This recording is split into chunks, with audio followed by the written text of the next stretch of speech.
Hello बच्चों and welcome to study with Unique. मैं सुबह सर स्वागत करता हूँ आपका फिर से एक बार आप ही के प्यारे चैनल स्टडी विद यूनिक पर। बच्चों इस लेक्चर में हम एक्सरसाइज 5.3 जो कि वेक्टर की थर्ड एक्सरसाइज है उसका बेसिक्स पढ़ने जा रहे हैं। ठीक है, मैं हर लेक्चर के साथ आपको बेसिक देते जा रहा हूँ हर एक्सरसाइज का। ठीक है, कोशिश ये है मेरी कि हर एक्सरसाइज का बेसिक्स में एक साथ अगर कवर करता तो आपको नहीं समझेगा। लास्ट में वैसे भी मैं एक वन शॉट लेक्चर जो बनाऊंगा, ठीक है, उसमें पहले बेसिक्स का एक लेक्चर डालूंगा और दूसरा लेक्चर पूरे वेक्टर कैसे सॉल्व करते हैं ये बताऊंगा। ठीक है, तो अभी मैं फिलहाल जो सीरीज चालू है उसमें मैं हर एक लेक्चर को ऐड करते जा रहा हूँ जिससे कि आपको एक्सरसाइज के पहले उसका बेसिक्स पता चले। और वेक्टर्स का बेसिक्स कोई छोटा मोटा बेसिक्स नहीं है, बहुत बड़ा बेसिक्स है इसमें। ठीक है, तो बेसिक्स बहुत सारा होने के कारण मैं अलग अलग बता रहा हूँ। ठीक है, चलिए तो अब शुरू करेंगे एक्सरसाइज 5.3 का बेसिक्स। तो इसमें हम पढ़ने के वाले हैं, सबसे पहले हम इसमें पढ़ेंगे प्रोडक्ट, वेक्टर प्रोडक्ट। ठीक है, जिसे कहते हैं मल्टीप्लिकेशन ऑफ वेक्टर्स। ठीक है, वेक्टर प्रोडक्ट पढ़ेंगे। ठीक है, वेक्टर प्रोडक्ट कितने प्रकार के होते हैं बच्चा? दो प्रकार के होते हैं। ठीक है, एक होता है स्केलर वेक्टर प्रोडक्ट। कौन सा? Scalar vector product. ठीक है, जिसके ऊपर एक्सरसाइज 5.3 बेस्ड है। एक्सरसाइज 5.3 में आपको यही मिलेगा, लेकिन मैंने ऐसा ऑब्जर्व किया है इक्का दुक्का क्वेश्चन वेक्टर प्रोडक्ट से भी है। ठीक है, अब स्केलर वेक्टर प्रोडक्ट एक्चुअली इससे अच्छा हम लिखते सिर्फ स्केलर प्रोडक्ट। कौन सा? Scalar product of vector. ठीक है, हाँ ऐसा होता है ये, वरना कंफ्यूज हो सकते हैं आप, क्योंकि दूसरा नाम है बेटा वेक्टर प्रोडक्ट। अब ये देखो, अब वेक्टर प्रोडक्ट, अब इसका एक स्पेशल नाम है जिससे आपको ज्यादा आसानी से समझेगा। इसके ऊपर बेस्ड है एक्सरसाइज 5.4। ठीक है, अब स्केलर प्रोडक्ट का दूसरा नाम है डॉट प्रोडक्ट। क्या है? Dot product. अब ये क्यों है ये मैं आपको साथ साथ में बताते चलूंगा। और वेक्टर प्रोडक्ट का दूसरा नाम है क्रॉस प्रोडक्ट। क्या है? Cross product. ठीक है, शांति से सुनना सारी बातें, क्लियर है तक? ठीक है, अब हम इस लेक्चर में स्केलर प्रोडक्ट के बारे में पूरी बात करेंगे। ठीक है, वेक्टर के बारे में बात नहीं करेंगे क्योंकि वेक्टर प्रोडक्ट कब होता है स्केलर कब होता है ये मैं आपको थोड़ा सा हिंट यहाँ दे देता हूँ। ठीक है, देखो मैं रेड पेन से लिखने जा रहा हूँ। अगर a and b are two vectors, ठीक है, ये अगर दो वेक्टर्स है, ठीक है, तो स्केलर प्रोडक्ट जो है बेटा वो कैसे होता है? a बार डॉट b बार, मतलब a vector dot b vector, इसीलिए इसे डॉट प्रोडक्ट कहते हैं। इसका फॉर्मूला होता है इज इक्वल टू, देखो a बार का मॉड b बार का मॉड, ये मल्टीप्लाई है, ये स्केलर आएगा और यह आएगा cos थीटा। क्या आएगा? cos theta. ठीक है, चलो अब इधर, अब वेक्टर प्रोडक्ट सर, तो वेक्टर प्रोडक्ट देखो बेटा, a bar cross b bar is equal to, ध्यान देना, a मॉड b का मॉड और यहाँ sin थीटा।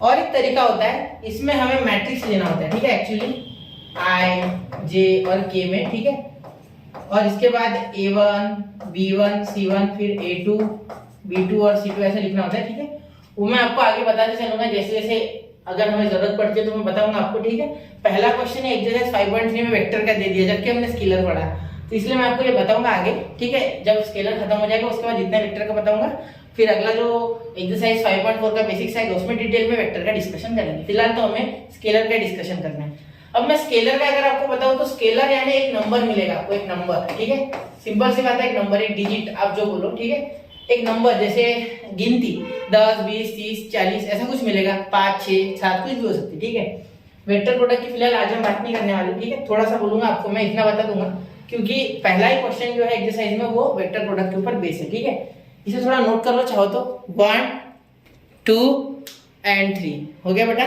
चलिए, तो अभी यहाँ हमने प्रोडक्ट आपको बता दिया, हम सबने मिलकर डिस्कस कर लिया प्रोडक्ट क्या होता है वगैरह वगैरह।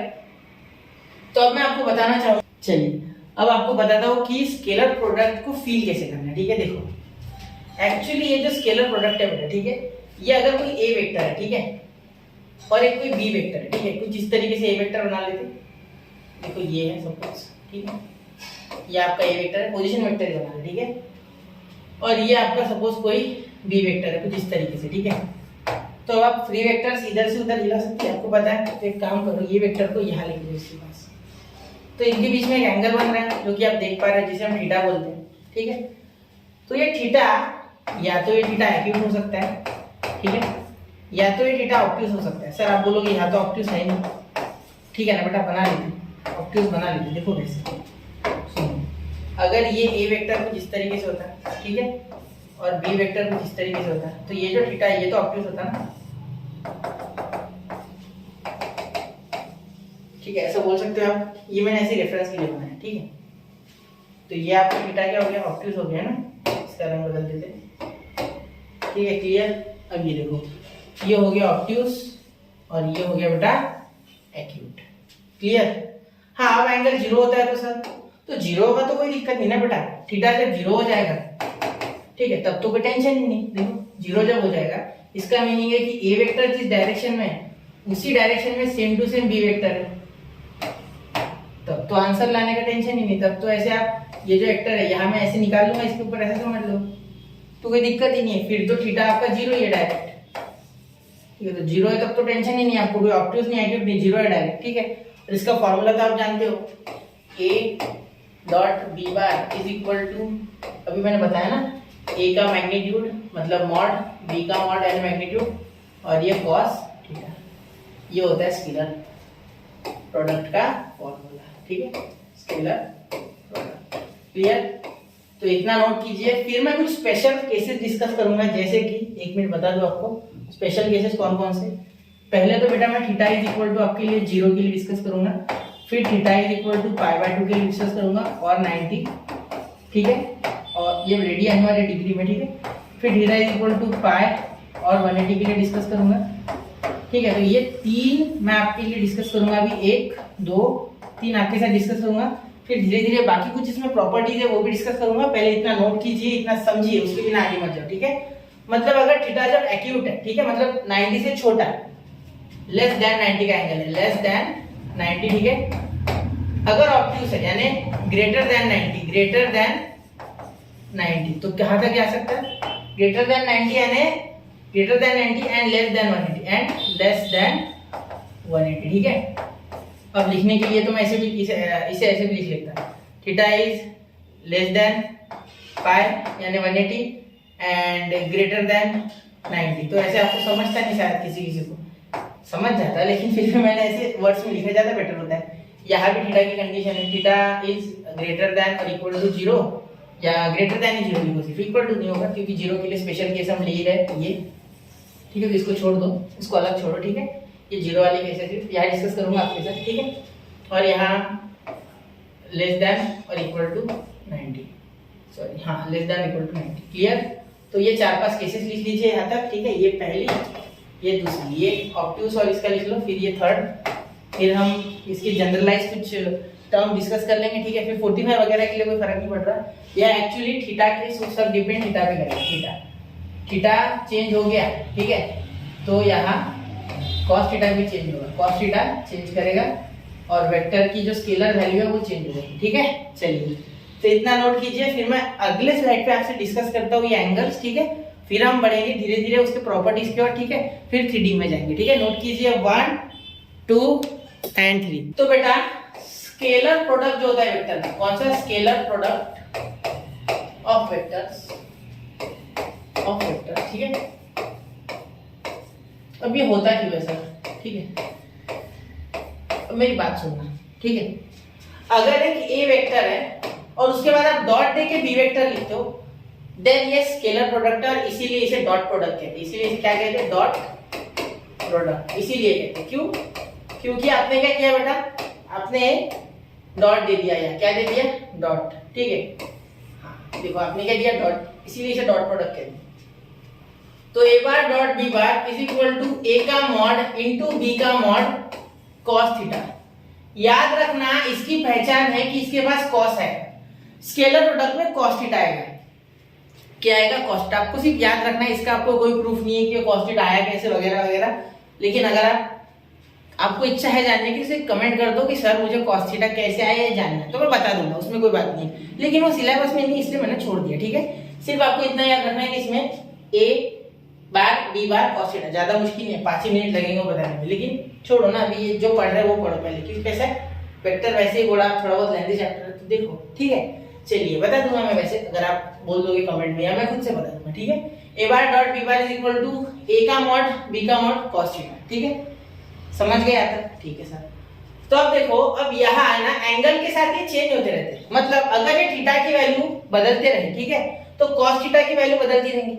तो इसमें कुछ अलग अलग तरीके के आपको वेरिएशन मिलेंगे। जैसे अगर थीटा चेंज हुआ, ठीक है, तो कॉस कोसाइन यानी कोसाइन की वैल्यू जो है वो चेंज हो जाएगी।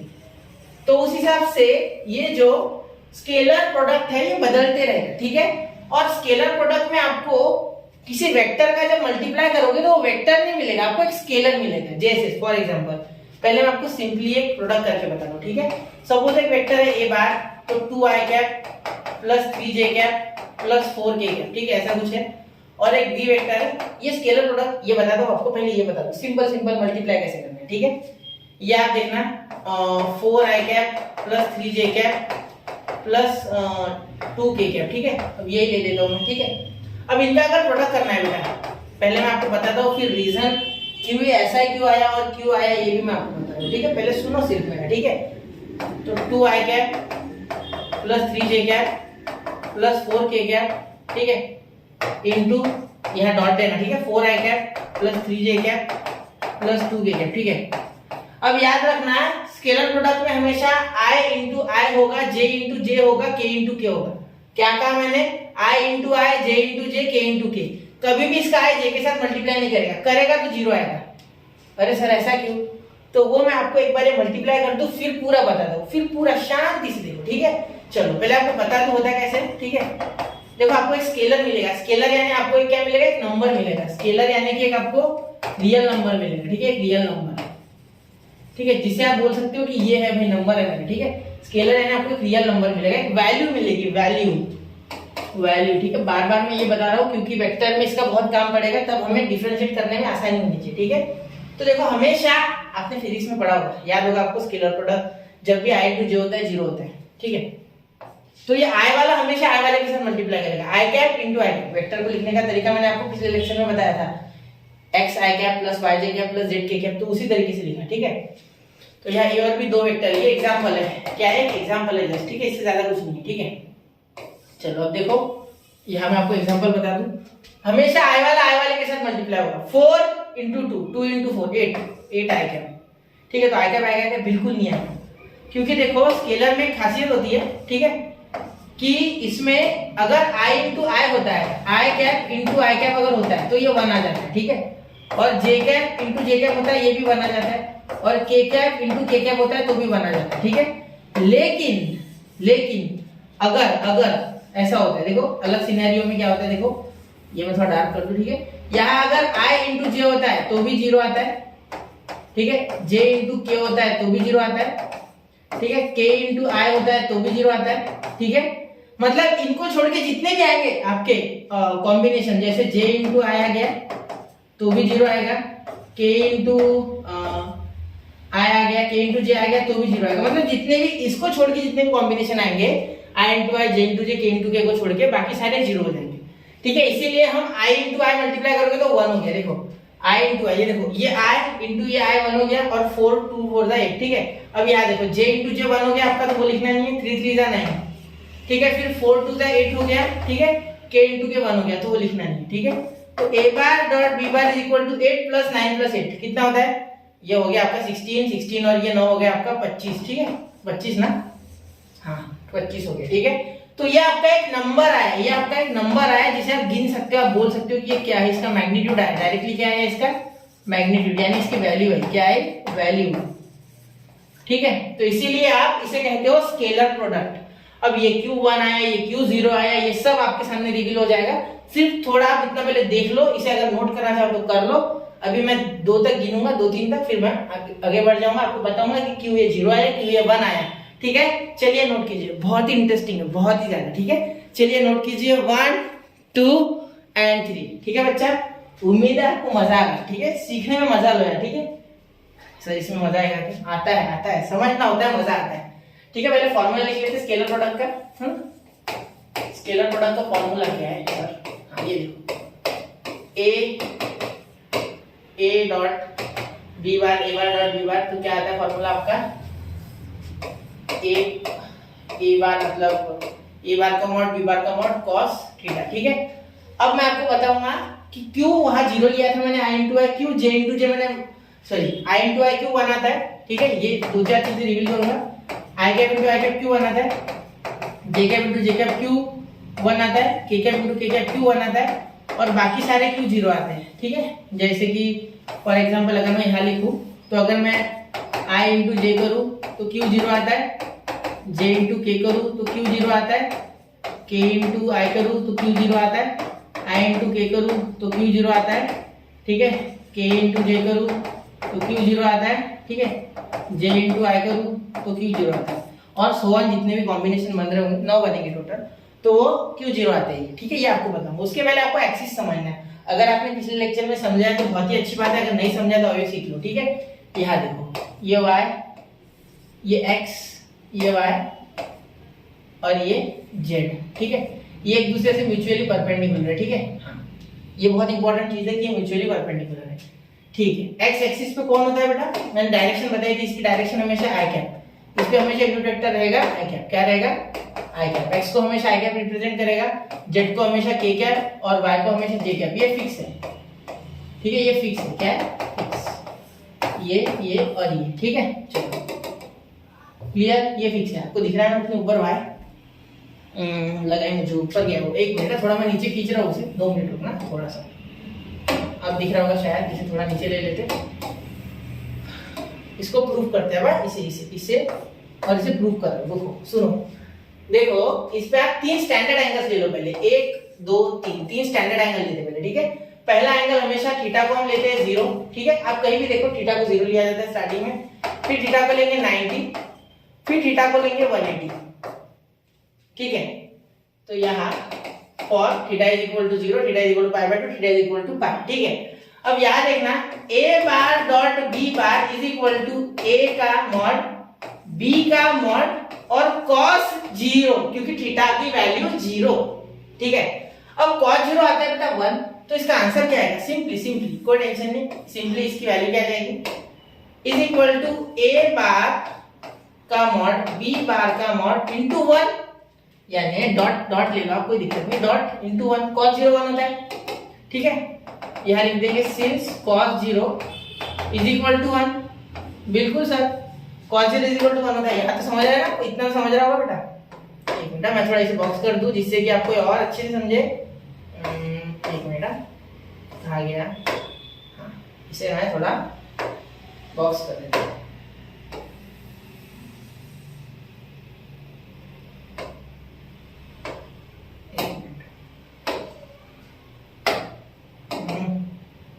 एक मिनट, चलो थोड़ा रुको, हाँ रुको जरा, सब्र करो, वरना ऐसा नहीं हो जाए समझा कुछ नहीं, सिर्फ हाउ का हाउ लगा रहे मेरे साथ, ठीक है। ऐसा नहीं होना चाहिए, ठीक है। चलिए तो यहाँ तक हो गया, ये cos 0, ठीक है। ये फॉर्मूला आप नोट करो, ठीक है। तब तक मैं ये थोड़ा सा, दिख रहा है आपको, ठीक है। अब देखिए आप सब सेपरेट हो गए, ठीक है। तो ये हो गया आपका cos 0, क्लियर। तो देखिए cos 0 अगर डालोगे तो 1 आएगा, इसीलिए इसका आंसर ये आता है a bar b bar into 1, ठीक है।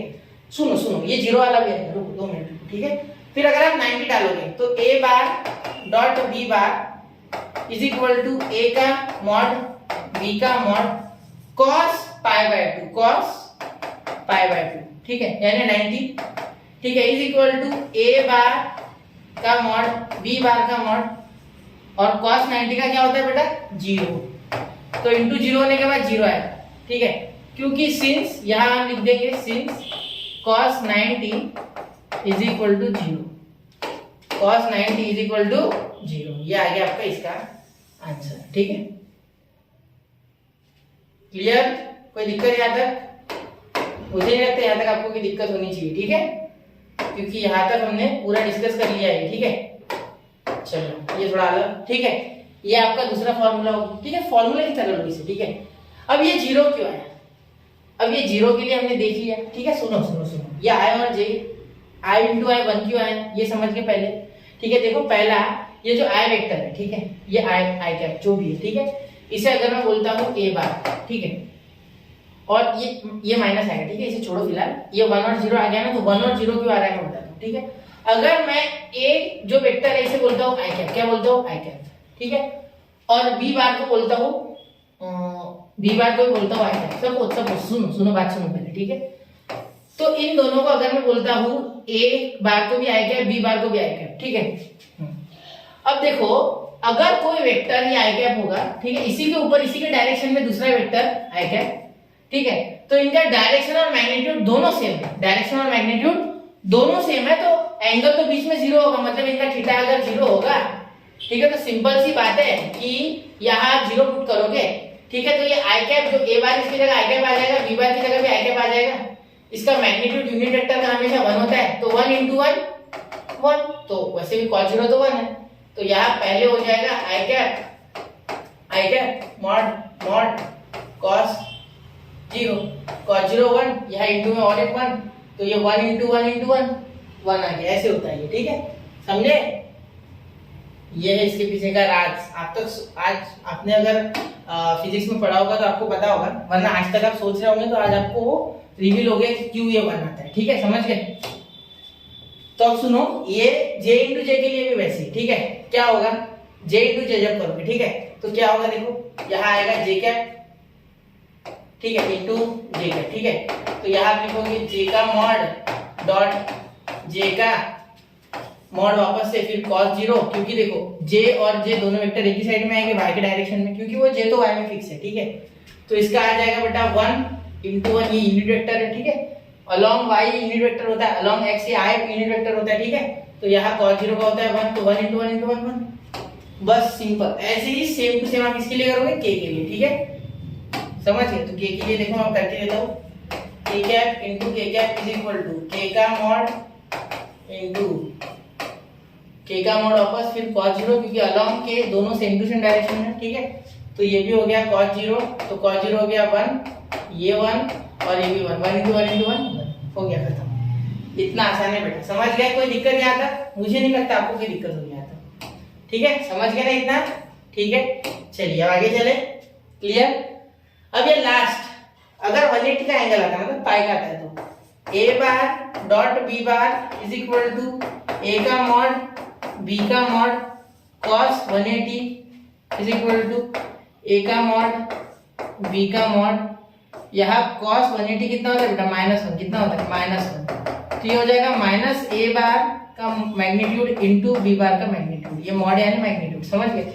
तो ये आपका होता है लास्ट फॉर्मूला इससे रिलेटेड, ठीक है, ये भी आपका हो गया, ठीक है, चलिए, तो यहाँ आपके सारे मैंने ये फॉर्मूलाज करा दिए जो कि बहुत ही इंपॉर्टेंट है, ठीक है, ये सारे फॉर्मूलाज बहुत इंपॉर्टेंट है बेटा, ठीक है, याद रखना, इनको अच्छे से आपको समझना है, ठीक है, और ये क्यू आई जे ये क्यों जीरो आते हैं, इसकी बात अभी रह गई है, 1 वाले तो मैंने बता दिए, 0 वाले भी बाकी है, ठीक है, तो 0 वाले अगर आप समझ पा रहे हो तो वो 90 का एंगल बना दे, इसलिए 0 वाले, लेकिन फिर भी मैं बता रहा हूँ, अगले पेज पे बता रहा हूँ, ठीक है, क्योंकि यह जगह नहीं थी इसलिए मैंने 1 वाला बता दिया, अब 0 वाला, ये इसकी बारी है, ठीक है, इसे अगले पेज पे लेंगे, ठीक है, देखो अब स्केलर प्रोडक्ट में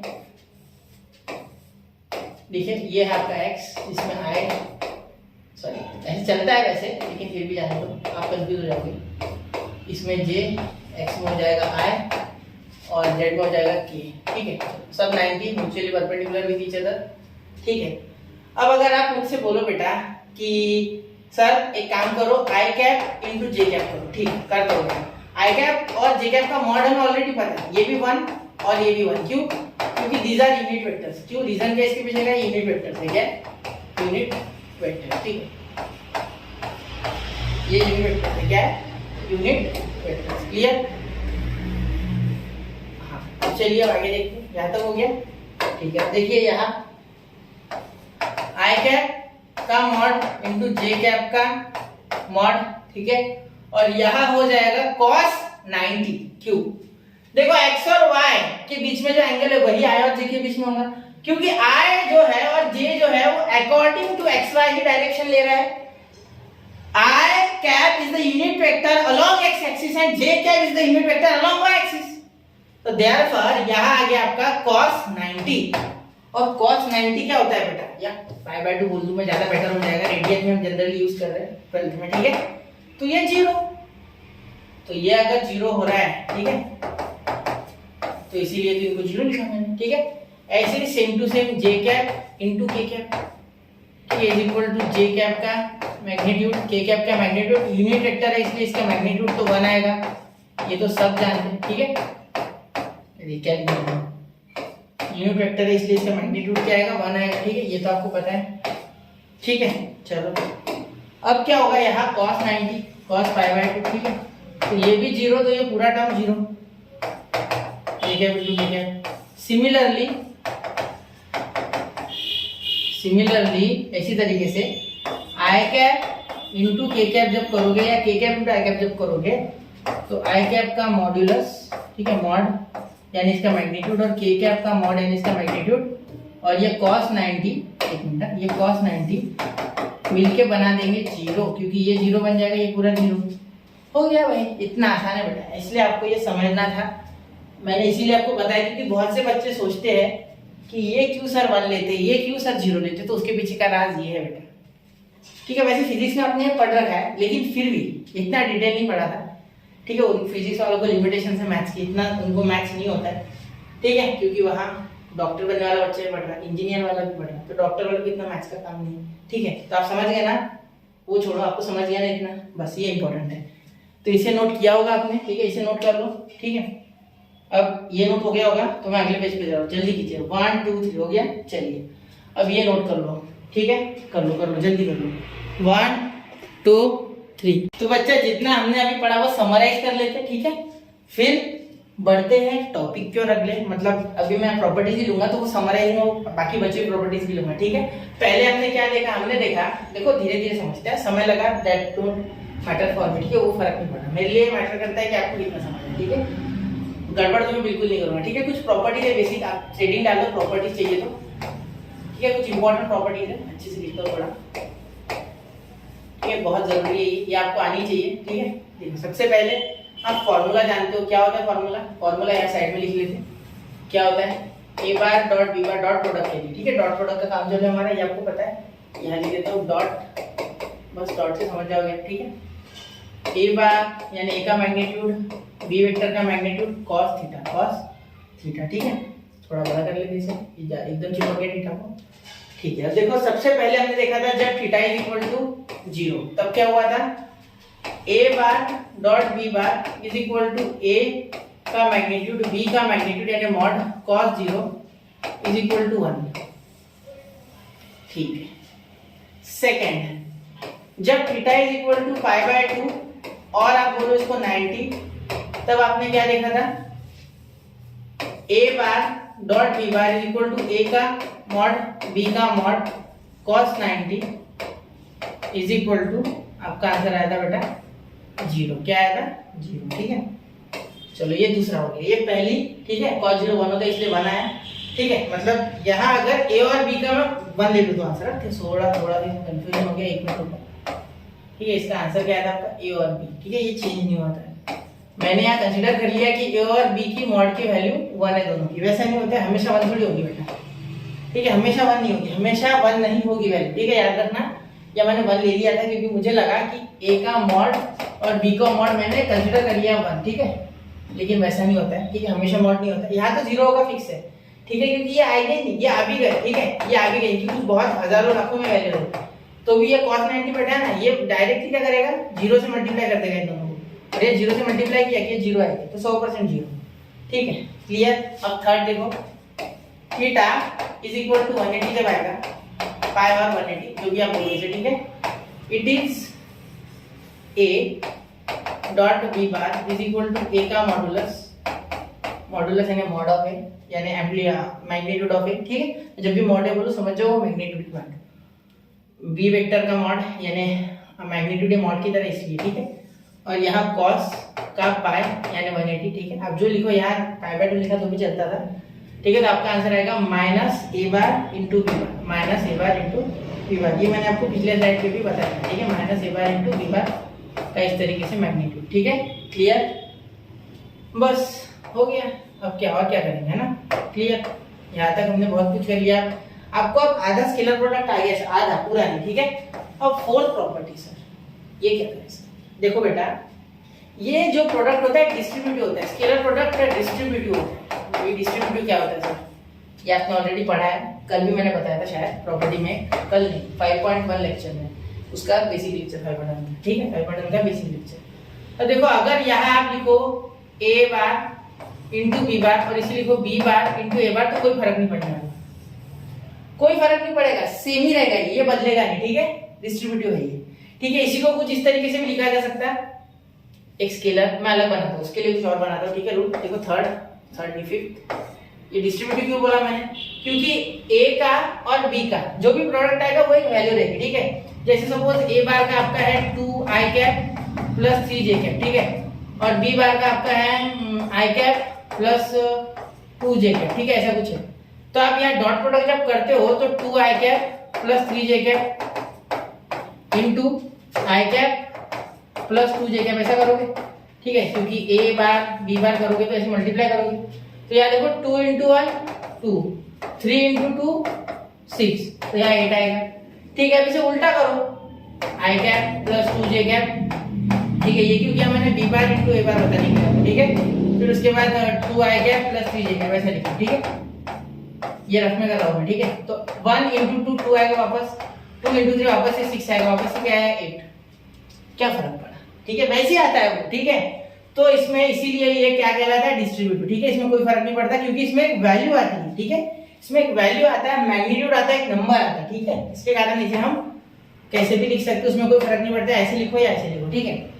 अब इसके बाद अगर इसके साथ एक m आ जाए, ठीक है, और अंदर एक n आ जाए और ये a बार के साथ मल्टीप्लाई करें, ठीक है, तो आप क्या लिख सकते हो इसे, ये मैंने कल भी बताया था आपको, same to same, m into n a bar लिखो, ठीक है, या n into a bar into m bar लिखो, m लिखो, कोई फर्क नहीं पड़ रहा। ऐसे ही आप और एक से बाकी गए ये लोग, ठीक है, m into a bar dot b बार करो, ठीक है, या m इंटू a बार, उसके बाद आप b बार बाहर करो, कोई फर्क नहीं पड़ रहा, सेम ही आएगा, मतलब m a बार, ठीक है, फिर b बार करो तो भी सेम ही आएगा, ठीक है, या आप लिखो m b bar into a बार करो तो भी सेम ही आएगा, कोई फर्क नहीं पड़ता है। डॉट प्रोडक्ट में नंबर आ रहे हैं, देखो जैसे सपोज 1 2 3 में 3 नंबर ले लेता हूँ, ठीक है, 1 इंटू 2 इंटू 3 लिखो, 3 इंटू 2 इंटू 1 लिखो, या 1 की जगह 9 लिखो, ठीक है, आपको 1 से अगर नहीं ज्यादा अंडरस्टैंडिंग बन रही है तो 9 लिखो, ठीक है। फिर आप लिख सकते हो 9 इंटू 3 इंटू 2, सेम ही आंसर आएगा, तीनों बार मल्टीप्लाई करो, 3 टू 18 18 3 जा, यहाँ भी 9 टू 18 18 3 जा, यहाँ भी देखो 9 टू 18 18 3 जा, ठीक है, बस सिंपल, क्लियर, समझ रहे हो, ठीक है, ये हो गया आपका क्लियर। अब इसमें आप लास्ट एक 7th प्रॉपर्टी में आपको बता दूं, जिसे कहते हैं कॉची-स्क्वार्ट्ज इनइक्वालिटी। अब इसका ज्यादा काम तो नहीं पड़ेगा, तो यहाँ कॉची-स्क्वार्ट्ज इनइक्वालिटी, अब देखो बेटा यहाँ, तो यहाँ अगर a bar into b bar का आप मॉड ले लो, ठीक है, इट इज लेस देन और equal to, it is less than और इक्वल टू क्या आगे देखो, a बार का मैग्नीट्यूड इंटू b बार का मैग्नीट्यूड इससे या तो छोटा होगा या तो इक्वल होगा, कि यहाँ हमारा स्केलर की जितनी प्रॉपर्टीज वगैरह थी वो खत्म हो गई, ठीक है। अब हम बढ़ रहे हैं एक नए पार्ट की ओर, ठीक है। अब यहाँ आप हेडिंग डाल लो नया, एंगल बिटवीन, ठीक है, angle between two vectors, angle between two vectors, ठीक है।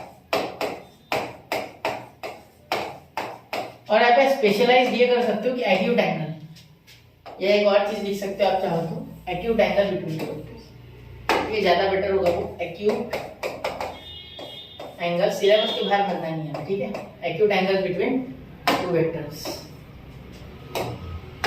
Acute angle between two vectors, ठीक है। चलो अब सर क्या करें आगे, ठीक है, आगे बता दे, देखो यहाँ अगर आप ध्यान दोगे बेटा, तो हमने थीटा निकाला था, याद है, लेकिन वो थीटा, अगर हमें थीटा नहीं दिया गया, हमें ए वेक्टर और बी वेक्टर पता है, ठीक है, और हमें इनका बीच का थीटा फाइंड करना है, थीटा फाइंड करना है, थीटा निकालना है, थीटा निकालना है, तो कैसे निकालना है, तो सिंपल है बेटा, देखो हमें फॉर्मूला क्या पता है, देखो फॉर्मूला हम जानते हैं स्केलर प्रोडक्ट का, क्या होता है, यह हो जाएगा a bar dot b bar is equal to a का मॉड, यानी magnitude of a magnitude of b cos theta. तो यार थीटा आएगा बेटा, ध्यान देना बेटा, cos थीटा लिख लेते हैं, cos थीटा, ये a bar dot b bar upon a का मैग्नीट्यूड और b का मैग्नीट्यूड, ठीक है। अब ये थीटा अगर यही रखते तो ये cos बन जाएगा cos इनवर्स, ठीक है, a का ये वेक्टर b का वेक्टर, इसका तो आंसर एक स्केलर ही आएगा, एक नंबर ही आएगा, उसका टेंशन मत लो, upon mod of a into mod of b, अलग अलग। तो ये हो गया आपका फाइनल आंसर, कोई लोड ही नहीं इसमें, ठीक है, कोई लोचा नहीं, कोई लोड नहीं, बिल्कुल सही से हो गया। ठीक है, समझ गए? आगे अगर में आपको कोई दिक्कत यहाँ तक नहीं? ठीक है, तो ये है थीटा बिटवीन टू वेक्टर्स। ठीक है, angle between two vector, acute angle की बात कर रहा हूँ। कैसे निकाला? सिंपली मैंने फॉर्मूला लिख लिया, ये इधर मल्टीप्लाई में था, इधर जाके डिवाइड में आ गया। ठीक है, तो ये cos जो है ये इधर आके cos इनवर्स हो गया। ठीक है, सिंपल से इधर आ गया, in the sense cos inverse से दोनों साइड आप cos इनवर्स का फंक्शन लगा दो। ठीक है, फिर यहाँ cos इनवर्स और cos खत्म, तो यहाँ आएगा cos इनवर्स, इसलिए हो गया। आप अगर चाहो तो इसे ऐसे ही यूज कर सकते हैं। ठीक है, फिर लास्ट में क्या करना, जो भी आंसर आएगा उसके साथ cos इनवर्स लगा देना, वो भी चलता है। ये फॉर्मूला नहीं लगाया, यहाँ cos इनवर्स इधर लिख दिया तो भी चलता है, मतलब इसी से हमने ये बनाया, कुछ नया नहीं किया। ठीक है, चलो इसे थोड़ा नोट कर लो। तो इसके लिए भी बच्चा कुछ स्पेसिफिक एंगल डिस्कस कर लेते। ठीक है, ये मैं मिटा दूं क्या? चलो, ये आपको समझ गया होगा, ये मैं मिटा देता हूँ और यहाँ मैं कुछ स्पेसिफिक एंगल डिस्कस करता हूँ। पहला, ठीक है, पहला जो एंगल मैं डिस्कस करने जा रहा हूँ, ठीक है, वो है थीटा इज इक्वल टू, पहला जो एंगल मैं डिस्कस करने जा रहा हूँ वो है theta is equal to 0, theta is equal to 0, 0 के लिए। ठीक है, मतलब जब यहाँ मैं फिगर बनाऊंगा ए वेक्टर और बी वेक्टर एक ही डायरेक्शन में। ठीक है, अब देखो यहाँ क्या कर सकते हैं, theta is equal to cos inverse. ठीक है, ये थीटा 0 है, एक काम करते हैं, ये cos 0 डालते हैं। क्या डालते हैं? cos 0। ये फॉर्मूला यूज करते हैं, ये ज्यादा बेटर होगा। ठीक है, cos theta is equal to, तो थीटा यहाँ ऑलरेडी लिखा है तो मैं थीटा की वैल्यू 0 डाल दूं। देखो cos थीटा, तो थीटा की वैल्यू डायरेक्ट 0 डाल दो। ठीक है, इतना समझ लेना। ये a का mod, sorry a vector into b vector upon a का मैग्नीट्यूड इनटू b का मैग्नीट्यूड। ठीक है, तो ये cos 0 क्या होता है बेटा? 1 होता है। क्या होता है? 1। तो यहाँ आप लिख सकते हो 1 इज इक्वल टू a का बार b का बार। ठीक है, मतलब a का वेक्टर b का वेक्टर अपॉन a का मैग्नीट्यूड यानी मॉड और b का मैग्नीट्यूड। ठीक है, तो ये इधर आ गया, तो सिंपली आपके पास क्या आ गया, a का और b का मैग्नीट्यूड। ठीक है, प्रोडक्ट, इन दोनों के प्रोडक्ट का magnitude is equal to a का वेक्टर इनटू b का वेक्टर इनटू b का वेक्टर हो गया। बिल्कुल, कोई दिक्कत है यहाँ तक? नहीं, ये समझ गए? ठीक है, ये इतना है आपको।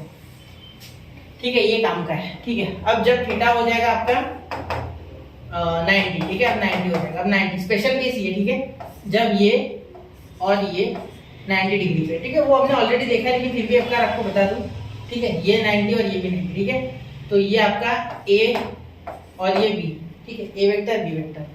अब यहाँ आपका हो जाएगा, देखो cos 90, ठीक है, थीटा की जगह डायरेक्टली 90 डाल सकते हैं। cos 90 is equal to a का और b का, ये भी a का वेक्टर, ये भी b का वेक्टर, ये a का मैग्नीट्यूड और b का मैग्नीट्यूड। ठीक है, तो ये आ गया आपका 0।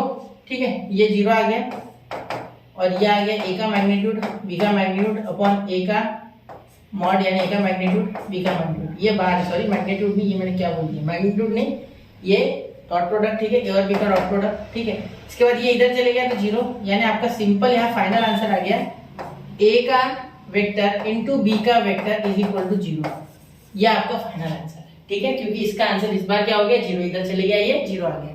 ठीक है, अब थर्ड यही कर लेता हूँ डिस्कस। ठीक है, इसे थोड़ा छोटा करके यही डिस्कस कर लेता हूँ मैं। ठीक है, देखो थर्ड केस यहाँ डिस्कस करते हैं। ठीक है, यहाँ देखो थर्ड केस, जब आपका थीटा 180, जब आपका थीटा क्या है 180 है। ठीक है, 180 है, या आप और बोल लो पाई।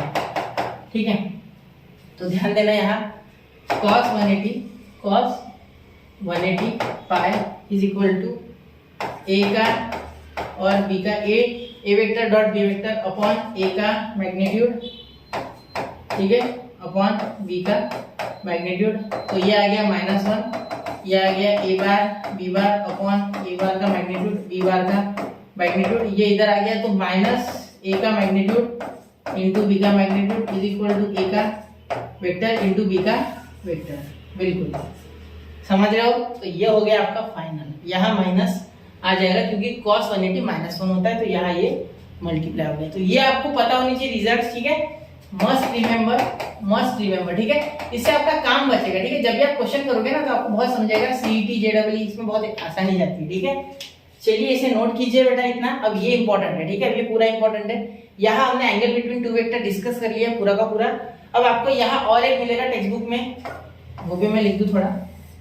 ठीक है, वो हर एक चीज आपको मिल जाएगी, वो भी मैं बता देता हूँ मेरे तरफ से, ठीक है। अगर आप ध्यान से देखोगे, टेक्स्ट बुक अगर पढ़ते हो तो पढ़ना चाहिए बेटा, पढ़ना चाहिए, ठीक है। देखो I into I is equal to J into j, मैंने कैप में दिया तो ध्यान देना, कैप दे रहा हूँ वैसे में, ये समझ लेना कैप 1 होता है, ठीक है। फिर लिखा है I into J is equal to J into K is equal to K into I is equal to I dot K, into I ने डॉट बोल रहा हूँ बार बार, ये बोलने में अलग चीज है और बोलने में सो वन और कुछ होंगे तो और जीरो आता है, ये और कुछ इसके कॉम्बिनेशन बनेंगे और जीरो आता है। क्यों? अभी मैंने आपको बताया ये 90 का एंगल होता है तब ये जीरो आ जाता है, देखो ये 90 का एंगल पे जीरो आ रहा है, ठीक है। चलिए तो इसे नोट कर लो, फिर बढ़ते हैं हम प्रोजेक्शंस की ओर। मैं आपको प्रोजेक्शन बताऊंगा किस तरीके से निकालना है, ठीक है।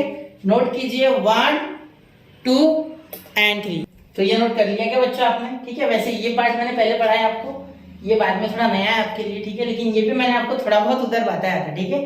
चलो ठीक है, अब देखो अब हम इंपॉर्टेंट पार्ट पढ़ने जा रहे हैं, बहुत इस पे ध्यान देना, ठीक है। अब हम पढ़ रहे हैं बेटा प्रोजेक्शंस, क्या पढ़ेंगे? प्रोजेक्शंस। तो प्रोजेक्शंस क्या होता है बेटा? प्रोजेक्शंस यानी और कुछ नहीं, शैडो होता है। क्या होता है मीनिंग इसका? शैडो। तो व्हाट इज शैडो? शैडो यानी परछाई, ठीक है, ये आपको पता है, ठीक है सर, ये तो हम अच्छे से जानते हैं, ठीक है बेटा। तो ध्यान देना मेरी बातों पे, बहुत अच्छे से परछाई समझाऊंगा, शैडो समझाऊंगा, और जितने भी अब मैं वेक्टर बनाऊंगा याद रखना, पहले तो मैं यहाँ बोल देता हूँ ए वेक्टर, क्या बोल देता हूँ? ए वेक्टर, ठीक है। फिर यहाँ बोल देता हूँ एक बी वेक्टर, और इसके बीच में बोल देता हूँ एंगल थीटा, ठीक है। यहाँ एक बाहर पॉइंट ले लेता हूँ, कोई भी सपोज एस ले लेता हूँ, एस। यहाँ एक पॉइंट ले लेता हूँ, ठीक है, अलग रंग से पॉइंट लेते हैं जिससे कि आपको समझने में आसानी हो। ये एस, ये बोलता हूँ एक पॉइंट एम, और यहाँ से एक लाइन खींच लेता हूँ, इसे बोलता हूँ पी, और इसे बोलता हूँ मैं ओ बोलूँ, नहीं क्या बोलते हैं, क्यू बोल देता हूँ, क्यू, ठीक है, क्यू, ठीक है। ऐसा कुछ नहीं होता है, वैसे ही पॉइंट लेने कुछ भी ले सकता है आपके मन से पॉइंट, सिर्फ ए और बी के साथ वो कोलैप्स नहीं करनी चाहिए, कहीं ए और बी मत ले लेना, अलग लेना थोड़ा, ठीक है, यहाँ तक क्लियर है।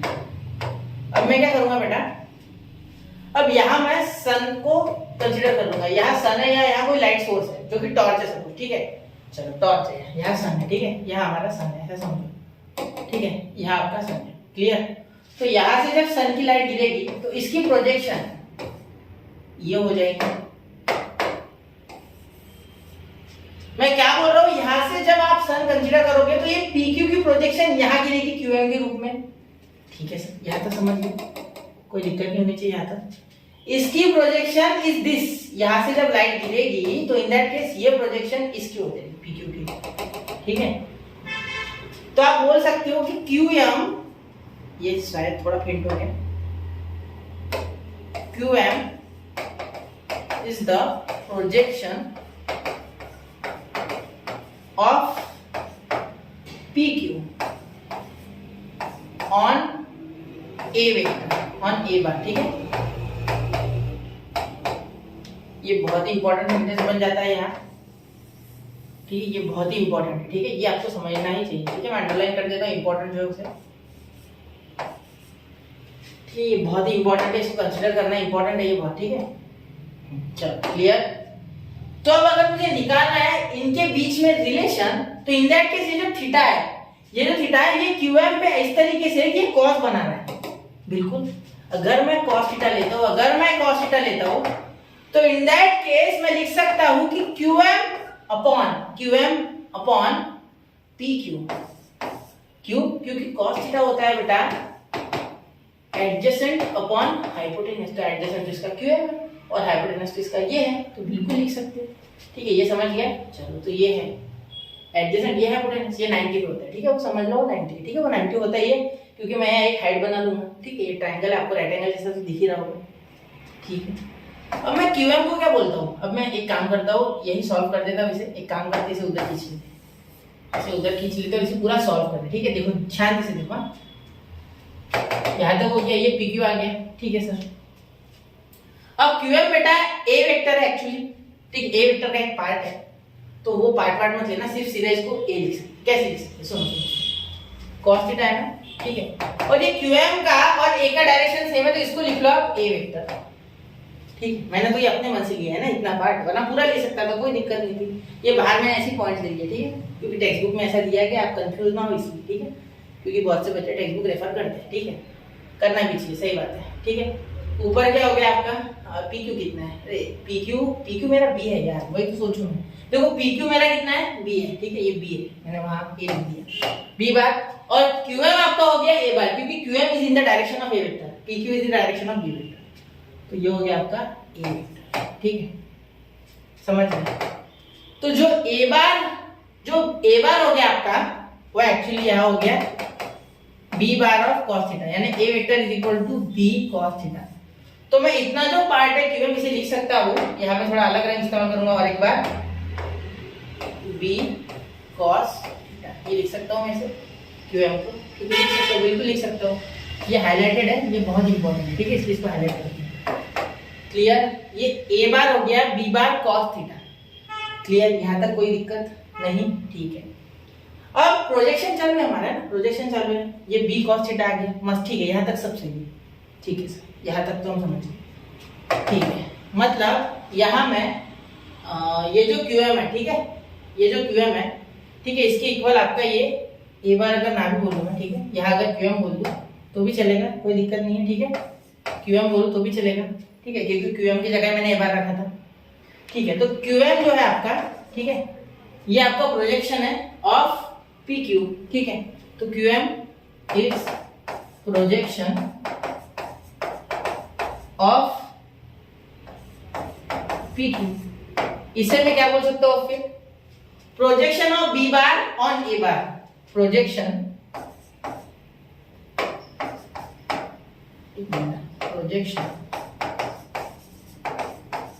Of b bar on a bar, इसे बोल सकता हूँ मैं। देखो ये बी बार का प्रोजेक्शन ऑन ए बार, अगर मैं यहाँ से पॉइंट ले लेता तो क्या ये नहीं होता प्रोजेक्शन, ये तो मैंने सिर्फ जस्टिफाई करने के लिए इतना ट्रायंगल लिया है ना, ये पूरा गिरेगा तो इतना गिरेगा, ठीक है, तो ये आप पीएस भी बोल सकते थे, क्यूएस भी बोल सकते थे, ये तो मैंने ट्रायंगल यहाँ काट लिया इसलिए आ गया हूँ, ठीक है, कंफ्यूज नहीं होना है। अब देखो क्या हो जाएगा, ये भी बी कॉस थीटा ही होगा, ठीक है, ये भी बी कॉस थीटा होगा, यहाँ से ट्रायंगल खींचोगे तो सेम ही बात है, तो यहाँ लिख सकते हैं बी कॉस थीटा, ठीक है। अब ये है, तो अब इसे अच्छे से सॉल्व करने के लिए, ठीक है, यहाँ मैं बोल देता हूँ पी ऑफ, एक काम करते हैं, इसे सिर्फ मैं पी बोलता हूँ, प्रोजेक्शन को प्रो बोलता हूँ फिलहाल, ठीक है, ठीक है, ये इतना बड़ा नहीं लिखूंगा, ठीक है, आप हर बार लिख लेना।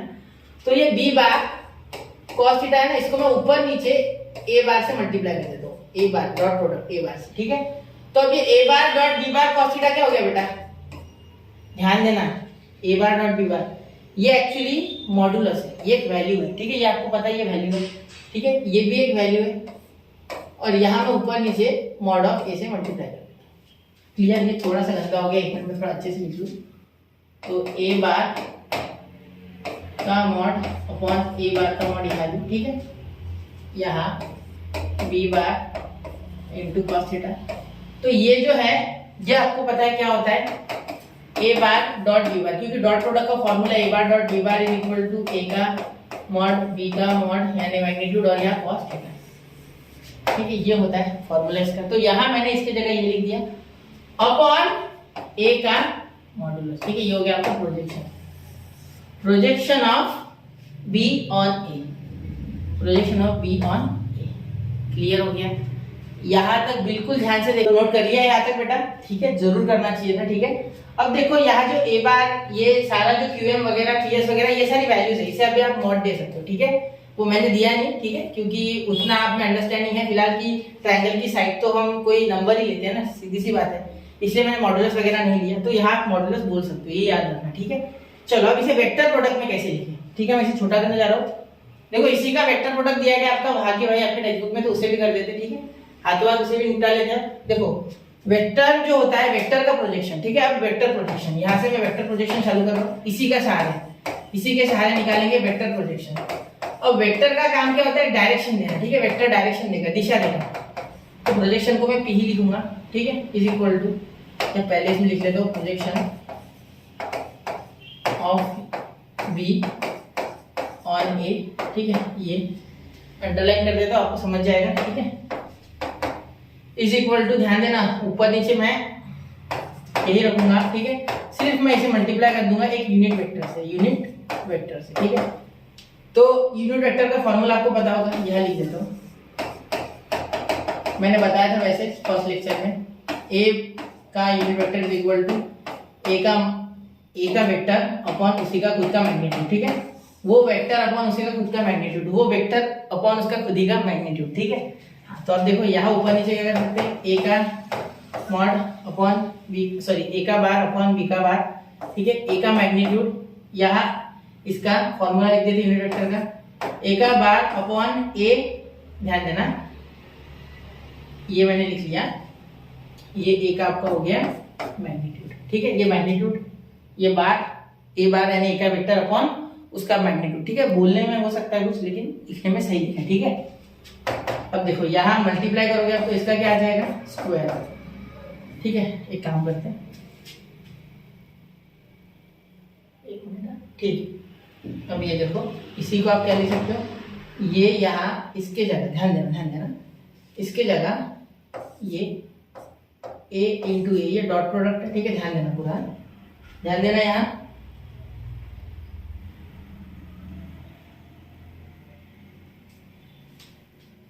तो ये सेम टू सेम होगा ए बार डॉट बी बार, ठीक है, इंटू इसे बाहर लिख दो ए बार, ठीक है, अपॉन मैग्नीट्यूड ऑफ ए बार का होल ब्रैकेट स्क्वायर। तो ये हो गया आपका यहाँ प्रोजेक्शन की value, projection of b on a का वेक्टर, ये क्या हो गया, वेक्टर हो गया, ठीक है। इसे थोड़ा ध्यान से देखना, ये वेक्टर है, ठीक है।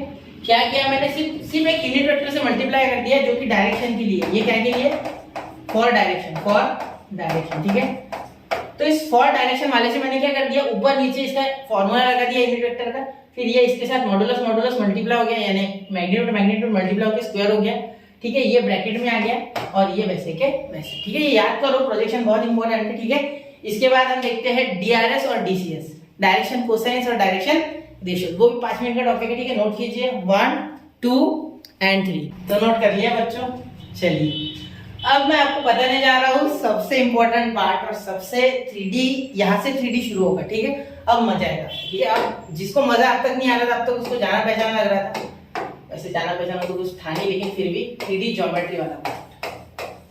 अब यहाँ से देखो, यहाँ से जो जुगाड़ है वो थोड़े अलग हो जाएंगे, ठीक है। देखो यहाँ तो सबसे पहले आपको मैं बताऊंगा डायरेक्शन एंगल्स, ठीक है, डायरेक्शन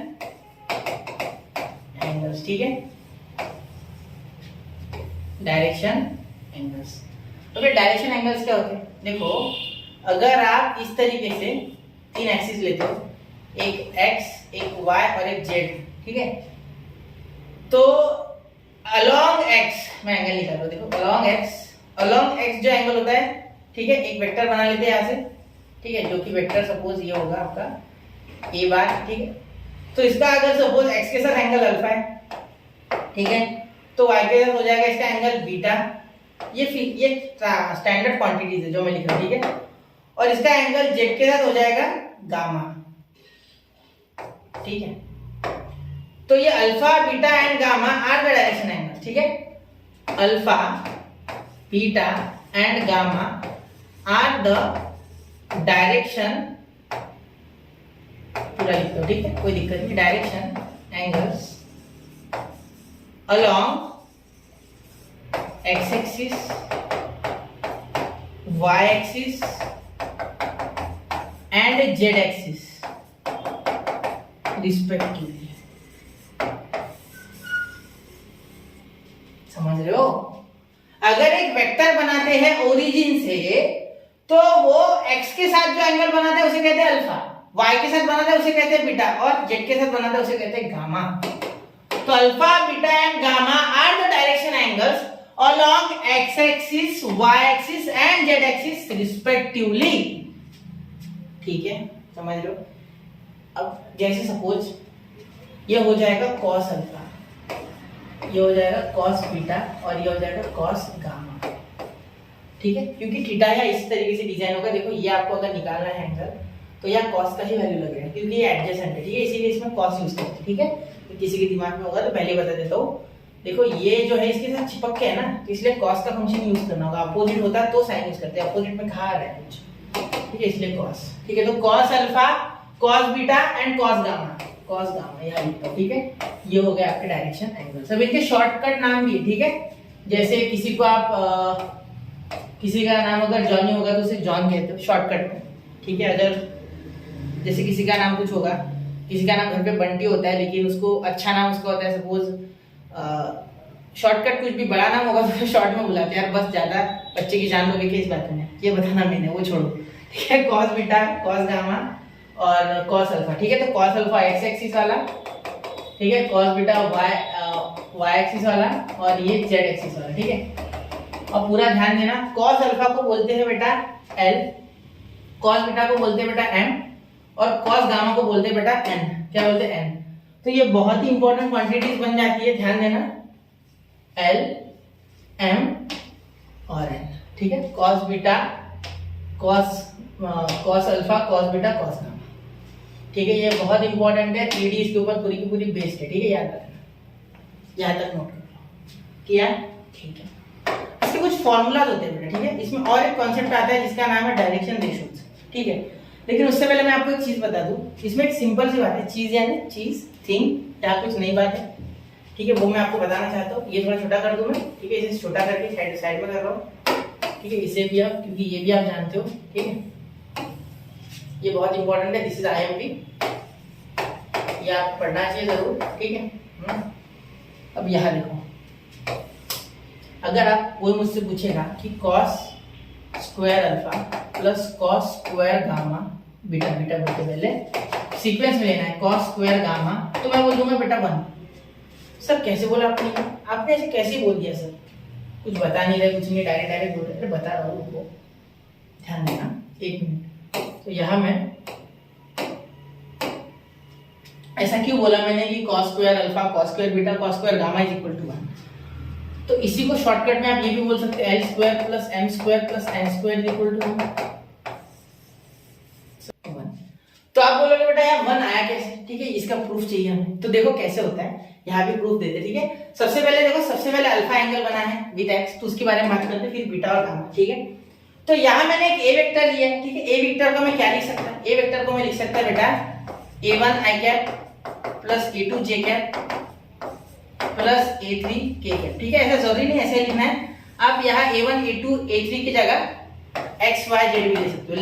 लेट मैंने बोल दिया कि a बार जो वेक्टर है, a वेक्टर जो है वो हो गया a1 i cap plus a2 j cap plus a3 k cap, और a1 a2 और a3 स्केलर है, कोई नंबर है वो, ठीक है। a1 a2 and a3 are scalar, a1 a2 and a3 are scalar, ठीक है, ये कोई स्केलर है, ठीक है। चलो यहाँ तक क्लियर है। अब देखो ये थोड़ा देख लेना, ये थोड़ा गंदा लिख दिया मैंने, तो ये हो गया आपका मेन, ठीक है। अब अगर मुझसे कोई पूछे बताओ सर कि इसका क्या होगा वेक्टर, तो ये तो ए का तो सिंपल है, वो कोई दिक्कत नहीं है, वो हमने लिख लिया। लेकिन अगर कोई बोलेगा इसका लिखो सर, ये एक्स एक्सिस का, एक्स एक्सिस के अलॉन्ग है ना, वो एक्स एक्सिस के अलॉन्ग है, ठीक है। तो इसमें सिर्फ आई का डायरेक्शन आएगा, बाकी कुछ नहीं आएगा, सिर्फ आई का आएगा, ठीक है, वो भी यूनिट वेक्टर आई के लिए, ठीक है। तो इसका अगर आपको वेक्टर लिखना हो तो कैसे लिखोगे, देखो यह लिखोगे आप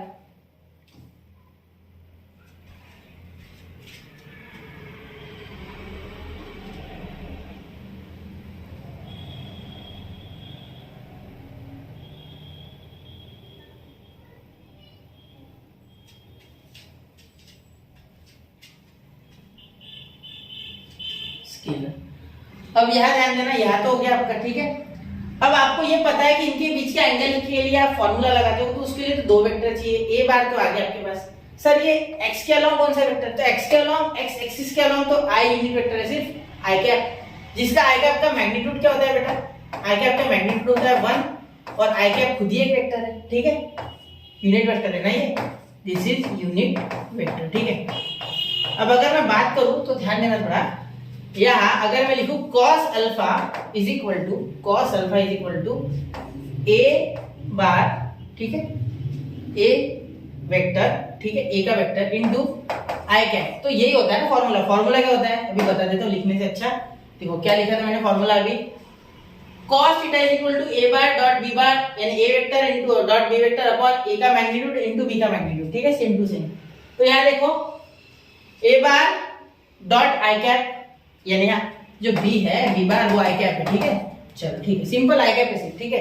तो यहाँ मैं b को बोल देता हूँ i कैप, ठीक है, ये भी आप नोट कर लो चाहिए तो, b को बोल देता हूँ i कैप। मैं रैंडम कहीं भी कुछ भी लिख रहा हूँ, आप अच्छे से नोट में नोट करो, ठीक है।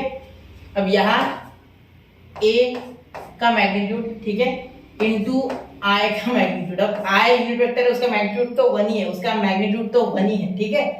अब यहाँ अगर आप इसे सॉल्व करते हो तो ए को क्या लिख सकते हैं, a1 i cap plus a2 j cap plus a3 k cap, ठीक है, ध्यान देना, a1 i cap plus a2 j cap, ठीक है, प्लस a3 k कैप। मैं बहुत ही आराम से बता रहा हूँ, कोई गड़बड़ है नहीं, ठीक है, अपॉन ये a बार वैसे का वैसा और इसका आंसर 1, ठीक है। तो सिंपल क्या है आपका, यहाँ देखो इनटू i है, इनटू i है सिर्फ i कैप, तो ये डॉट प्रोडक्ट जब करते हो तो क्या होता है, ये i इनटू i 1 हो जाएगा, ये तो 0 ये भी 0, तो अकेला आंसर आ गया a1 अपॉन a का मैग्नीट्यूड यानी a का मॉड, ठीक है।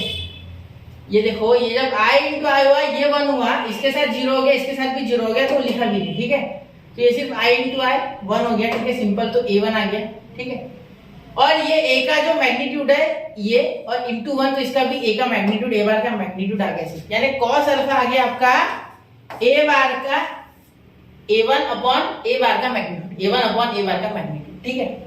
चलो यहाँ तक तो क्लियर हो गया सर, ये तो समझ गए हम, ठीक है। अब मैं क्या कर रहा हूँ, थोड़ा सा इसे इधर लेके जा रहा हूँ, ठीक है, ये आपने नोट कर लिया होगा इस हिसाब से, ठीक है। मैं आपको बताता हूँ ये 1 क्यों आ रहा है, ठीक है। चलो अब ध्यान देना, अब यहाँ अगर मैं सिमिलरली फॉर cos बीटा करूँ, cos बीटा, तो यहाँ क्या हो जाएगा सर, यहाँ हो जाएगा आपका जैसे वहां i हुआ वैसे वहां j हो जाएगा, तो यहाँ a bar into j cap, ठीक है। तो यहाँ खुद सोच सकते हो कि यहाँ अगर a का मैग्नीट्यूड इंटू j का मैग्नीट्यूड अगर करोगे तो j तो खुद एक यूनिट वेक्टर है, मतलब j भी 1 हो जाएगा ना, j भी आपका क्या हो जाएगा 1 हो जाएगा, क्या हो जाएगा 1, ठीक है।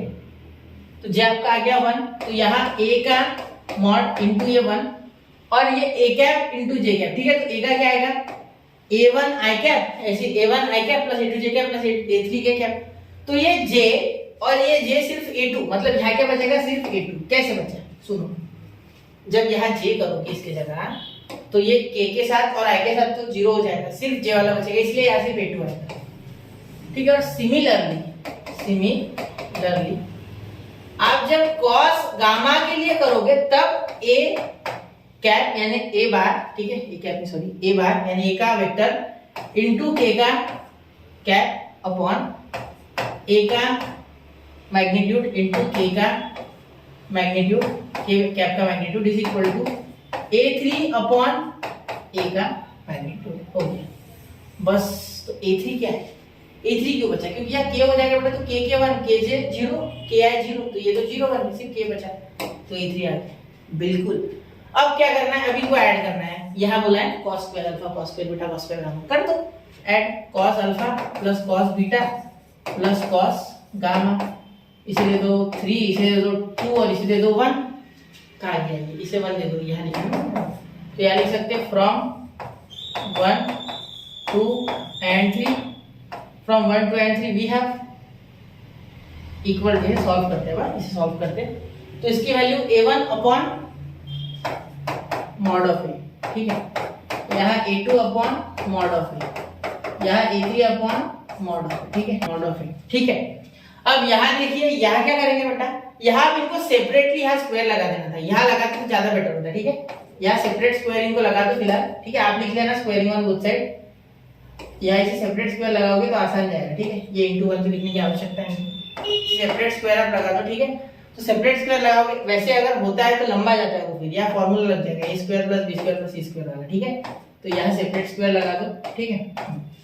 अब देखो अब क्या हो गया ये, अब यहाँ तो मैं l लिख लूंगा, l का स्क्वायर, ठीक है, प्लस m का स्क्वायर प्लस n का स्क्वायर इक्वल टू, ये हो गया a1 का स्क्वायर प्लस a2 का स्क्वायर प्लस a3 का स्क्वायर, ठीक है, स्क्वायर अपॉन a का मॉड का स्क्वायर, ठीक है। अब देखो a1 square a2 square a3 square, अब ये कुछ जाना पहचाना लग रहा है, देखो यहाँ में छोटा कराओ ये पूरा, ठीक है, बहुत छोटा हो जाएगा ये, क्योंकि मैं इससे इधर लेके आता हूँ, एक मिनट ध्यान देना थोड़ा, यहाँ अब अगर आप देखोगे तो यहाँ ध्यान देना, मेरे बता रहा हूँ मैं, ये देखो, ये अगर मैं चाहूँ तो ये a1 a2 a3 है, ठीक है। एक्चुअली अगर मैं इसका मॉड निकालता हूँ a बार का, तो वो क्या हो जाएगा under root a square a1 square plus a2 square plus a3 का स्क्वायर, ठीक है। अब अगर मैं इसे स्क्वायरिंग करूंगा दोनों साइड, तो ए बार का मॉड का स्क्वायर इक्वल टू a1 का स्क्वायर प्लस a2 का स्क्वायर प्लस a3 का स्क्वायर हो जाएगा। मतलब इसका मीनिंग क्या हो गया,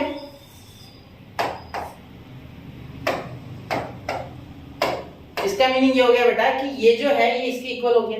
मतलब ये इतना जो टर्म है, ठीक है, ये हो गया आपका मॉड ऑफ ए के स्क्वायर के equal upon A mod square के इक्वल। तो ये क्या बन गया, 1 बन गया, हो गया बस, प्रूफ खत्म है, प्रूफ है। क्लियर? तो इसे थोड़ा सा नोट कर लो बेटा एक बार, ठीक है। चलिए तो इसे नोट कीजिए। यहाँ मैंने आपको प्रूफ करके दे दिया कि क्यू L square plus M square plus N square 1 होता है, ठीक है। इसे नोट कीजिए 1 2 एंड 3। ये थोड़ा सा ऊपर भाग गया था बेटा, थोड़ा नीचे कर लेता, ठीक है। चलिए अभी से एक बार मैं आपको एक स्लाइड में बता देता, ठीक। चलो ये दिख रहा होगा आपको, कोशिश है मेरी एक स्लाइड पर बताने की, शायद दिख ही रहा है, बहुत अच्छा लिखा है मैंने क्योंकि लंबा लिखा है, मोटा पेन इस्तेमाल किया था मैंने, ठीक है। दिख रहा है एक स्लाइड में, दिख रहा है पूरा, हाँ एक स्लाइड में पूरा क्लियरली आ रहा है, ठीक है। इसे नोट कर लिया, वापस से आपने एक बार स्क्रीनशॉट निकालो चाहिए तो, ठीक है। चलो अब देखो अब मैं क्या करता हूँ, अब मैं लास्ट टॉपिक की ओर बढ़ रहा हूँ, ठीक है, जो कि है बेटा यहाँ डायरेक्शन रेशियोज। इसे डायरेक्शन रेशियोज कहा जाता है, शॉर्ट में इसे डीआरएस कहा जाता है, ठीक है। डायरेक्शन रेशियोज डीआरएस, ठीक है। अब ध्यान देना मेरे बात पे, ठीक है। अगर आप एल एम और एन लिखते हो, ठीक है, और इसके साथ कोई भी 3 नंबर देते हो, कोई भी 3 जो इसके प्रोपोर्शनल इसके साथ, ठीक है, मतलब वो कुछ इस तरीके से होंगे, ठीक है। ये lambda is constant, lambda is constant, ठीक है। कांस्टेंट यानी कुछ रेशियो आएगा, ये नंबर होगा कुछ, ठीक है। कांस्टेंट यानी ये कुछ नंबर होगा, ठीक है। हाँ, तो लैम्बडा इज कांस्टेंट। अब ध्यान देना मेरी बात पे, एल अपॉन ए का जो रेशियो है वो सेम आएगा, m अपॉन b का रेशियो है वो सेम आएगा, और n अपॉन c का रेशियो वो सेम आएगा। Suppose for example l upon a का भी रेशियो आ रहा है 1/2, ठीक है, m अपॉन b का भी रेशियो आ रहा है 1/2, और n अपॉन c का भी रेशियो आ रहा है 1/2, ठीक है। अब अगर मैं सोचूं कि l की वैल्यू सपोज 5 है, a की वैल्यू 10 है, रेशियो सही आ रहा है, ठीक है।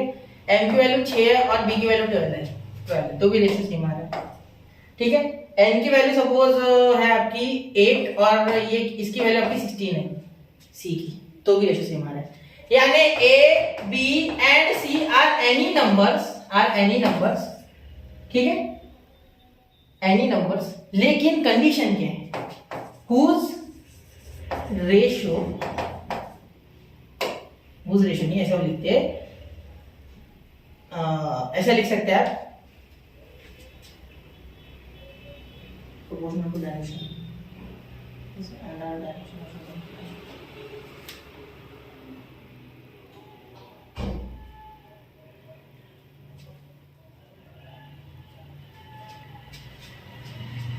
आर एनी नंबर, ऐसा लिख सकते हैं विच आर प्रोपोर्शनल, ठीक है, proportional to the direction cosines of the line, और इन्हें हम कहते हैं डायरेक्शन रेशियो, यानी डीआरएस, ठीक है। चलो क्लियर, कोई दिक्कत, इसे नोट करो, ठीक है, चाहो तो। और अब मैं मिटा रहा हूँ क्योंकि, ठीक है, ये सिर्फ मैंने आपको इसके लिए बताया था कि यह एक आइडिया आपको जनरल मिल जाएगी, वैसे डेफिनेशन तो टेक्स्ट बुक में भी मिल जाएगी, ठीक है।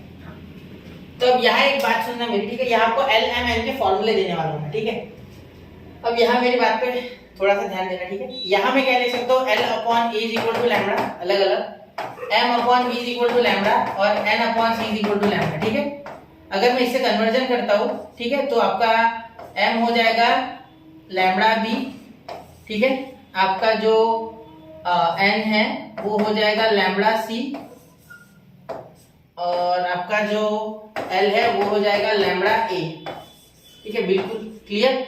तो ये 3 आपको याद रखनी है बातें, ठीक है। ये हो गया आपके लैम्बडा के फॉर्मूले, ठीक है, l हो गया लैम्बडा a, m हो गया लैम्बडा b, n हो गया लैम्बडा c, ठीक है, यहाँ तक क्लियर है, ठीक है।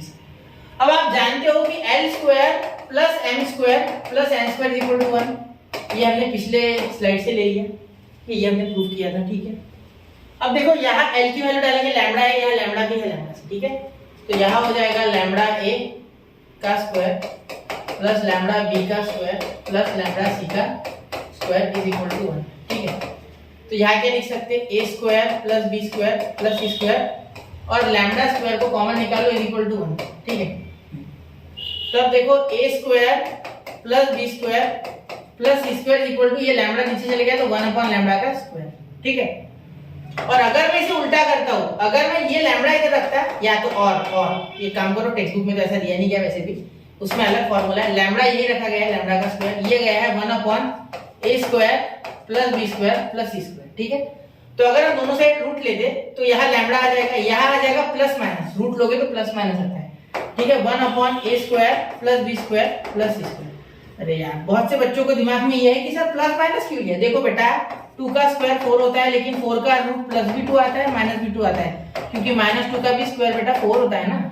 हाँ बिल्कुल समझ रहे हो, तो इसलिए रूट लेते समय 2 साइंस लगते हैं। तो ये लैम्डा की वैल्यू आ गई, क्या आ गई, plus minus under root 1 upon a square plus b square plus c square. वही चीजें की है, कुछ नया नहीं, ये हमने डाल दिया उसमें, लैम्डा स्क्वायर बाहर निकाला, उसे नीचे लेके गए, ठीक है। मैंने पहले उल्टा किया था, वो भी चलेगा, लेकिन उसे उल्टा वापस इन्वर्टेंडो लगाना पड़ता है, उससे अच्छा डायरेक्टली उधर लेके जाओ, रूट ले लो, हो गया, लैम्डा की वैल्यू मिल गई, ठीक है। चलो क्लियर है बात, ठीक है, यहाँ तक क्लियर है, यहाँ तक कोई दिक्कत नहीं, ठीक है। अब इसे ध्यान में रखो, क्योंकि इसे नोट कर लो, फिर मैं आपको आगे थोड़ा एक लास्ट टॉपिक बचा वो बताता हूँ, ठीक। नोट कीजिए 1 2 एंड 3, हो गया बेटा। चलिए अब मैं आपको L कैसे निकालना है वो बताता हूँ, ठीक है। अब L देखो, आपके पास लैम्डा की वैल्यू है plus minus, lambda is equal to plus minus 1 upon under root a square plus b square plus c square. Sir आपने तो अभी पूरा ऐसे रूट दिया था वहां यार, देखो ये रूट 1 यानी एक्चुअली 1 तो 1 को कोई कैद नहीं कर सकता यार, 1 को कोई कैद नहीं कर सकता, 1 को कोई रूट में नहीं भेज सकता। 1 बेचारा इतना खतरनाक है वो, ठीक है, वो बिल्कुल रूट में रहना नहीं चाहता, उसे बाहर निकालना होगा आपको, ठीक है। 1 का रूट 1 ही आता है यार, -1 मत बोल देना, -1 का रूट आया होता है, ठीक है, आयोटा, ठीक है। मार्कशीट पे गोटा लग जाए ना, समझना, ये समझना थोड़ा, ठीक है। चलो गोटा है नहीं दगड़, ठीक है, ये समझ गए क्या, ठीक है। अब देखो यहाँ सुनना मेरी बात, लैम्डा आपके पास है, आपको अगर मैं बोलूं कि अभी हमने क्या देखा था, याद देखो, यहाँ को एक बार बता देता हूँ, L by is equal to lambda, L by B is equal to lambda, N by C is equal to lambda, ठीक है। तो L is equal to lambda है, ठीक है, इससे फॉर्मूला बनाते। देखो L is equal to क्या हो गया आपका, लैम्डा A, ठीक है। तो यार लैम्डा की वैल्यू आपको पता है यार, क्या पता है, direction ratios, sorry direction cosines कैसे निकालते हैं उसका चालू, ये कॉस है एक्चुअली, कॉस अल्फा, ये क्या है, cos alpha is equal to है कॉस बीटा, ये है आपका m, और कॉस गामा ये है आपका n, क्या है n, ठीक है। दो दे देते भरे को, वहां दे दिया तुमने। तो लैम्डा की वैल्यू बेटा plus minus 1 upon under root a square plus b square plus c square. लेकिन ये a तो यहाँ मल्टीप्लाई करेगा सर 1 के साथ, बिल्कुल, तो ये 1 को a कन्वर्ट, ये आ गया L का फॉर्मूला, ठीक है। अब ऐसे इसका सिमिलर, ये तो सर हमें पता है, m is equal to plus minus m is equal to lambda भी, सर पहले बिल्कुल लैम्डा भी, ठीक है। लैम्डा की value we know that plus minus 1 upon under root a square plus b square plus c square, हाँ। और यहाँ 1 की वैल्यू बेटा 1 इंटू b, तो b हो जाएगा ना, 1 की वैल्यू 1 को b लिखो, क्योंकि b तो मल्टीप्लाई होगा 1 के साथ ही, देखो यहाँ 1 है, यहाँ b है, मल्टीप्लाई न्यूमरेटर का, ठीक है। ये आ गया आपका m का, और लास्ट जो है वो n आ जाएगा, प्लस माइनस, यहाँ डायरेक्टली c लिखते क्योंकि n is equal to lambda c होता है, तो यहाँ डायरेक्टली मैं c लिख रहा हूँ, ठीक है। c upon under root a square plus b square plus c square, ये हो गया आपका यहाँ n, ठीक है। तो L M N तीनों आ गए डायरेक्शन कोसाइंस, ठीक है, और ये A B C हो गए डायरेक्शन रेशियो। अगर A निकालना होगा तो इसे इधर भेज देना, इसे इधर भेज देना, इसे इधर भेज देना, ठीक है। और लैम्डा की वैल्यू आप जानते हो, लिखा है मैंने यहाँ भी और वहां भी, ठीक है। तो इसे नोट करो बेटा, 1 2 एंड 3। तो चलिए बेटा यहाँ देखिए, यहाँ मैंने 5.3 का कंसेप्ट पूरा एक्सप्लेन कर दिया, थोड़ा लेक्चर लंबा आ गया, बहुत लंबा आ गया है, लेकिन मैंने एक एक चीज डेप्थ में पढ़ाई है, कुछ भी नहीं छोड़ा मैंने, हर एक आपको थ्योरम भी, ये तो थ्योरम है एक्चुअली में, ये थोड़ा एक्सप्लेन किया हुआ, ये एग्जाम में आ सकता है कि प्रूफ करो, इसलिए मैंने यही करा दिया। मैं और एक बार कराऊंगा आपको थ्योरम, जब लूंगा तो पूरे के पूरे एक साथ, ठीक है। तो पढ़ते रहे, आगे बढ़ते रहे बच्चों, स्टडी विद के साथ बने रहे, वेक्टर्स पढ़े क्योंकि 12 मार्क्स का है। जय हिंद, जय भारत।